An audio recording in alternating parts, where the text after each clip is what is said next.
அனைவருக்கும் வணக்கங்கள். இன்றைக்கி எதை பற்றி பார்க்க போகிறோம்னா, இந்த புரட்டாசி மாதத்தில் நம்ம 12 ராசிக்கு உரிய என்னென்ன அமைப்பு இருக்குது, எப்படி இருக்குது, இந்த மாதத்தில் இந்த 2025 எந்தெந்த அமைப்புகள்லாம் வர இருக்குது அப்படிங்கிறத பற்றி பார்க்கலாம். அதை இப்போ இந்த இடத்துல நம்ம உடல்நிலை எப்படி இருக்குது, வருமானம் எப்படி இருக்குது, அடுத்தது நம்ம என்ன தொழில் செய்யலாம், எதில் காதல் வருதா, இல்லது திருமணத்தில் பிரச்சனை இருக்கா, நல்லா இருக்கா, இன்னும் இந்த தொழில் ரீதியாக என்ன வருமானம் இருக்கா, செலவு இருக்கா, எதில் நம்ம அதிகமாக இன்வெஸ்ட் பண்ணலாம், பண்ண வேண்டாம் அப்படிங்கிற தன்மைகள் எல்லாம் இந்த அமைப்பில் நம்ம கொஞ்சம் விரிவாக பார்த்து அதுக்கான என்ன சொல்யூஷன், என்ன செய்யலாம் அப்படிங்கிற தன்மையில் நம்ம இப்போ இந்த புரட்டாசி மாத பலன்களை பார்க்கலாம். அதில் இப்போ ஒவ்வொரு கணக்குலேயும் ஒவ்வொரு சூழல்கள் வரும். ஒவ்வொரு ராசிக்கு இந்த மாதிரி செய்யலாம், செய்யக்கூடாது அப்படிங்கிற ஒரு சூழல்லாம் இருக்கும்.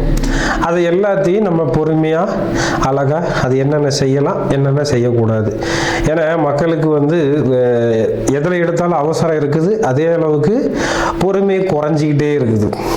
அப்போ அந்த பொறுமையாக என்ன சொல்ல வரோம், அதில் இருக்கிற ப்ளஸ் ஆர் மைனஸ் என்ன, அதை தெரிஞ்சு அதை அனுபவப்படுத்தி அதை நீங்கள் உங்கள் லைஃப்பில் பொருத்தி அதை நல்ல ஒரு ஆழ்ந்த சிந்தனையோடு எடுத்துகிட்டு போய் அதை நீங்கள் சரியாக பயன்படுத்திக்கிறீங்கன்னா இந்த ராசி பலன் அந்த விஷயம் இருக்கு இல்லையா, அது மாத ராசி பலன்.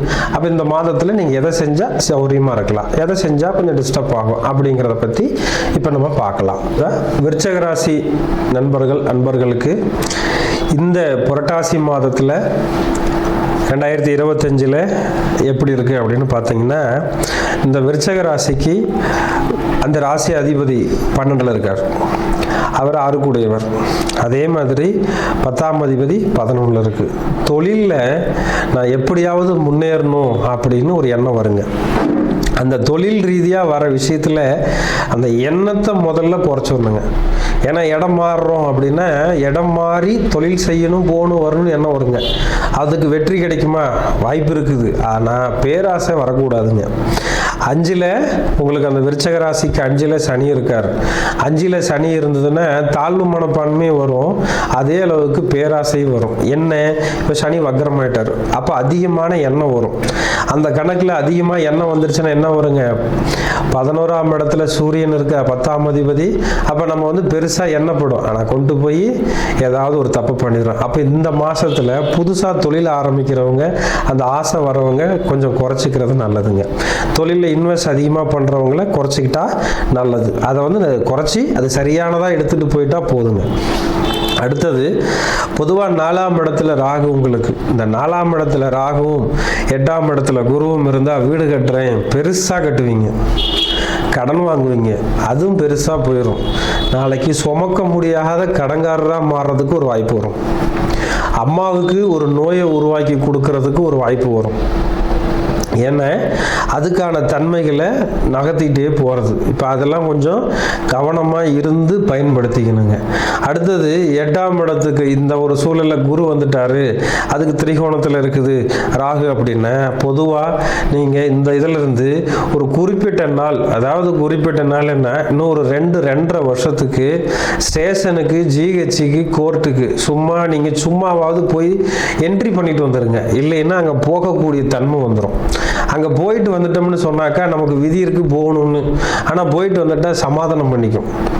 அது மாதிரி இந்த இடத்துல இந்த மாதத்துக்கு மட்டும் இல்லை, இன்னொரு 2-2.5 வருஷத்துக்குமே அந்த அமைப்பு வேலை செய்யும். ஏன், சனி 5ல் இருக்கார் விருச்சகத்துக்கு, அதுக்கு நேர் 7ல் 11ல் உங்களுக்கு அந்த ராசிக்கு சூரியன் இருக்காரு. அப்படின்னா பொதுவாக சூரியன் கவர்மெண்ட்டுங்க, சூரியன் கவர்மெண்ட், சனி அதில் உள்ள பிரச்சனை.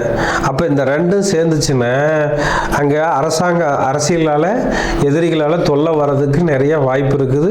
இந்த விருச்சிக ராசியை பொறுத்த வரைக்கும் இந்த மாதத்துக்கு இல்லை, இந்த ஒரு 2.5 வருஷத்துக்குமே அந்த வேலை செய்யும். கொஞ்சம் கேர்ஃபுல்லாக இருங்க.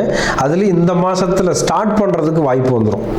அந்த கேஸ் போடுறோம், இல்லை அதில் ஒரு சிக்கல் இருக்குது, இல்லை போலீஸ் ஸ்டேஷனுக்கு போகிறோம், அங்கே ஒரு கேஸ் வைக்கிறோம், இல்லை கோர்ட்டுக்கு போய் ஒரு கேஸ் வைக்கிறோம் அப்படிங்கிற சூழலில் கொஞ்சம் சிக்கல் வராமல் பார்த்துக்குங்க.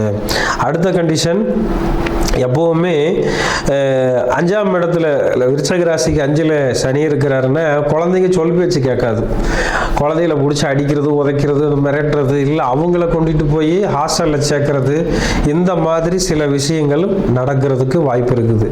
அதில் இந்த விருச்சக ராசிக்காரருக்கு பொதுவாக இப்போ குரு வக்ரமாகிற காலத்தில் திருமண யோகம் சிறப்பாக இருக்கும். அதேமாரி வீடு வாசல் கட்டுறதும் சிறப்பாக இருக்கும், கடன் வாங்குறதும் சிறப்பாக இருக்கும். ஆனால் அதிகமாக போகாமல் நீங்கள் குறைச்சி அளவோடு வச்சு நம்ம தேவைக்கு இதை சரியாக பயன்படுத்திக்க முடியுங்கிறத முடிவு பண்ணி வச்சுக்கிட்டிங்கன்னா எந்த தொந்தரவும் பண்ணாதுங்க. நல்ல ஒரு அமைப்பை உருவாக்கி கொடுத்துரும். இதை கரெக்டாக நீங்கள் ஃபாலோ பண்ணுறீங்கன்னு சொன்னாக்கா சிறப்பாக இருக்கும். தொல்லை வராத ஒரு நல்ல உருவாக்கத்தை கொண்டுட்டு போயிடலாம். அது இதுக்கு மேலே உங்கள் சுயஜாதகங்கள்லாம் சிலதை பார்த்து அந்த அமைப்பெல்லாம் இருக்குதா இல்லையா, இன்னும் வீடு கட்டுறதுக்குலாம் சாதாரண விஷயம் இல்லைங்க. கொஞ்சம் கவனமாக பார்த்து அதை ரன்னிங் பண்ணிக்கிட்டிங்கன்னா சூப்பராக வேலை செய்யுங்க.